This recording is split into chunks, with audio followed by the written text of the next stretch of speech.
तो क्या कल दोस्तों ड्रू मैकिंटायर फिर से चैलेंज करने वाले हैं रोमन रेंज को स्मैकडाउन के ऊपर। पहली बार ड्रू मैकिंटायर ने तब चैलेंज किया था जब यानी कि बैक स्टेज के यानी कि ऊपर आके यानी कि ड्रू मैकिंटायर ने चैलेंज किया था रोमन रेंज को जब वो रॉयल रंबल जीत गए थे। तो क्या कल हमें यानी कि फिर से वही यानी कि चीजें देखने को मिल सकती है या फिर यहाँ पे ड्रू मैकिंटायर कल अटैक कर सकते हैं और यानी कि अपनी ओर यानी कि खींच के ले आ सकते हैं रोमन रेंज को रेसलमेनिया तक। आज हम बात करेंगे कल के स्मैकडाउन के शो में क्या यानी कि एक्साइटमेंट देखने को मिलेगा ड्रू मैकिंटायर और रोमन रेंज के बीच में। तो जैसा कि आपको पता है गाइस कि कल यानी कि स्मैकडाउन का शो होने वाला है और वहाँ पे ड्रू मैकिंटायर जरूर आएंगे यानी कि अनडिस्प्यूटेड डब्ल्यूडब्ल्यू चैंपियनशिप के साथ। यहाँ पे रोमन रेंज का भी कल हमें एक्साइटमेंट देखने को मिल सकता है। और अगर भाई देखा जाए तो यानी कि जो पूरा यानी कि जो ओपोनेंट जो खतरनाक मुझे लगता है ना तो वो ड्रू मैकिंटायर लगता है, क्योंकि रोमन रेंज का भी अभी के टाइम में यही कहना है, क्योंकि आपको तो पता है कि रोमन रेंज और ड्रू मैकिंटायर की ऐसी काफी बहुत सारी मैचेस हो चुकी है। तो भाई कल का अगर हमें एक्साइटमेंट देखने को मिलता है रोमन रेंज और ड्रू मैकिंटायर के बीच में तो भाई 100% ऐसा डेफिनेटली होगा, क्योंकि देखो ड्रू मैकिंटायर का जो करियर खत्म हुआ था तो वो रोमन रेंज ने ही खत्म किया था और वो भी कोरोना के टाइम में। और हाँ भाई कल ये बात यानी कि डेफिनेटली हमें यानी कि सुनने को मिलेगी कि यानी कि ड्रू मैकिंटायर फिर से चैलेंज करने वाले हैं रोमन रेंज को और फिर रोमन रेंज के क्या रिएक्शन होते हैं फिर हम देखते हैं। और अगर देखा जाए गाइस तो ये भी मुझे लगता है कि रेसलमेनिया का रो 2 का यानी कि एक सबसे यानी कि बड़ा मैच होगा, यानी कि जब ड्रू मैकिंटायर और कोडी रोज यानी कि अनडिस्प्यूटेड डब्ल्यूडब्ल्यू चैंपियनशिप के अगेंस्ट रखा जाएगा। हाँ भाई यहाँ पे एक चीज हो सकती है और वो ये है कि यानी कि ड्रू मैकिंटायर जो है यानी कि वो अटैक कर सकते हैं जब यानी कि रोमन रेंज के ऊपर, तो हमें शायद ये चीज यानी कि डेफिनेटली देखने को मिल सकती है। आपको क्या लगता है दोस्तों, यानी कि ड्रू मैकिंटायर वर्सेस यानी कि रोमन रेंज यानी कि रेसलमेनिया का बेस्ट मैच है या नहीं, ये आप कमेंट में मुझे बताना। देखो भाई मेरे हिसाब से तो मुझे लगता है कि ये परफेक्ट मैच है, क्योंकि बहुत बार मैच हो चुके हैं Drew McIntyre versus Roman Reigns के, तो शायद यानी कि पॉसिबली नहीं देखने को मिल सकते। मगर यहाँ पे अगर ड्रू मैकिंटायर अपनी चालाकी चलाएं यानी कि रोमन रेंज के ऊपर अटैक कर सकते हैं तो डेफिनेटली ये हमें चीज देखने को मिल सकती है। और तो और भाई काफी लोगों का कहना है कि रोमन रेंज यानी कि वर्सेस सीएम पंक की जो मैच होने वाली है रेसलमेनिया में वो फिक्स हो चुकी है अभी से, यानी कि रोमन रेंज ने भी चैलेंज कर दिया है सीएम पंक को।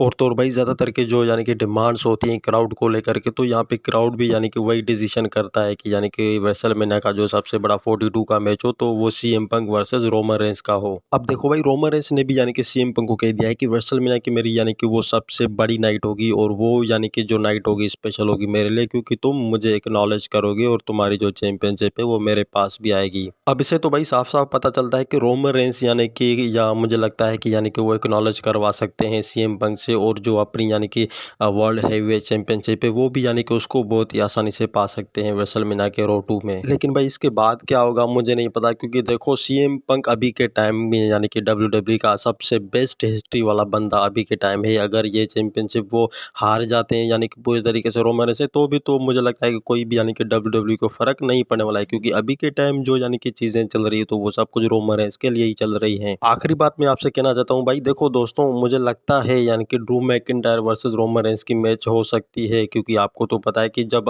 यानी कि लास्ट जो रेसलमेनिया हुआ था तो यानी कि कितनी कंफ्यूजन हो गई थी, यानी कि कोडी रोज को लेकर के कुछ प्लानिंग की गई थी द रॉक को भी लेकर के, और वो हमें चीजें यानी कि चेंज यानी कि देखने को मिल गई थी। तो अगर भाई इस बार भी मुझे लगता है कि रेसलमेनिया में यानी कि रो 2 में और यानी कि रो 1 में शायद ही यानी कि हमें पॉसिबली ये चीज़ें देखने को मिल सकती है। वैसे आपका क्या ख्याल है कि यानी कि ये हिस्ट्री दोबारा बनेगी या नहीं, कमेंट में आप ज़रूर बताना दोस्तों, क्योंकि कल यानी कि रोमन रेंज आने वाले हैं स्मैकडाउन शो के ऊपर, क्योंकि मंडे नाइट रो के ऊपर भी आए हैं तो डेफिनेटली समझ लो कि स्मैकडाउन के वो शो के ऊपर भी ज़रूर आएंगे। तो तब तक के लिए मिलते हैं दोस्तों अगली नेक्स्ट इंटरेस्टिंग वीडियो में।